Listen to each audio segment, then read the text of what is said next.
Joining us now in an exclusive interview is Michael Saylor, co-founder and executive chairman at MicroStrategy. He is joining us from the Cantor Crypto, Digital Assets, and AI Infrastructure Conference in Miami. Michael, it's great to have you on the show.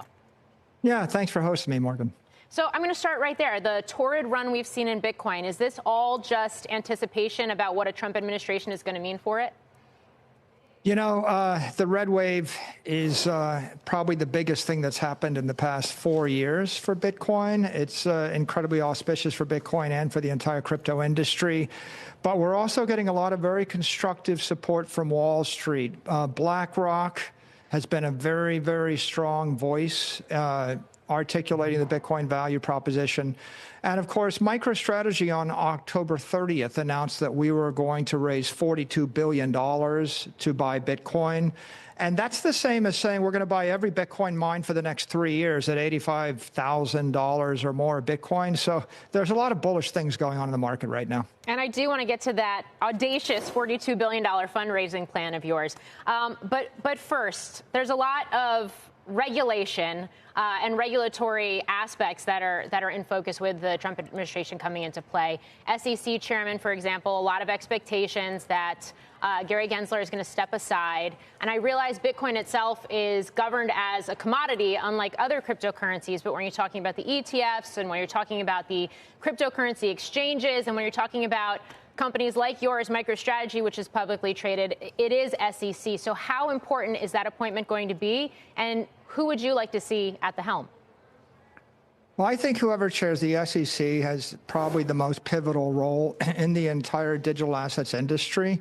I think this is incredibly bullish for digital assets. It's very good for the crypto industry. We're going to see a lot more pro-Bitcoin policies. We're going to see a digital assets framework. We're going to see an end to the war on crypto. We're going to see a lot of pro-business policies. And I think that clearly the SEC will be a big part of it. So it's above my pay grade to have an opinion on who it's going to be. But I think it's pretty clear the House, the Senate, the White House, they're all very pro-crypto. So I expect that we'll have a very supportive head of the SEC.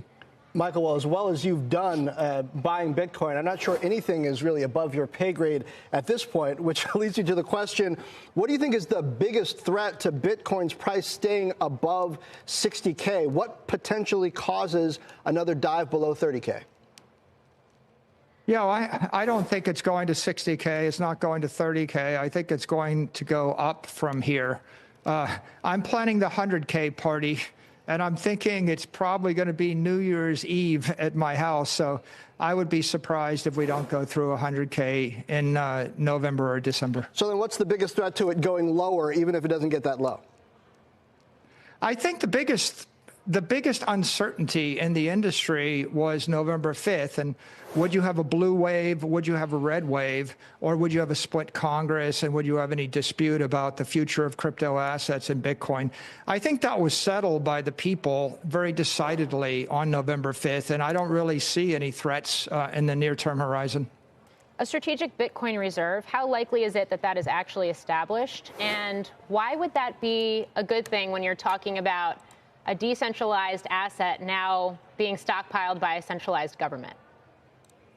Well, that's being sponsored by Senator Lummis from Wyoming, and she understands the value of the frontier. The United States was built by purchasing Manhattan. Then we purchased the Louisiana Territory. Then we purchased California and acquired Texas. And then we bought Alaska. The next great frontier is cyberspace. And the obvious thing to do is to own cyberspace, buy the future. And so I think it's a great idea. I think it will happen. And I think it's important to the United States because it cements the United States' control over the future world reserve capital network. Senator Lummis's bill will offset $16 trillion of our debt, according to my models right now. So I think it's economically wise, it's technically wise. And again, Bitcoin is manifest destiny for the United States.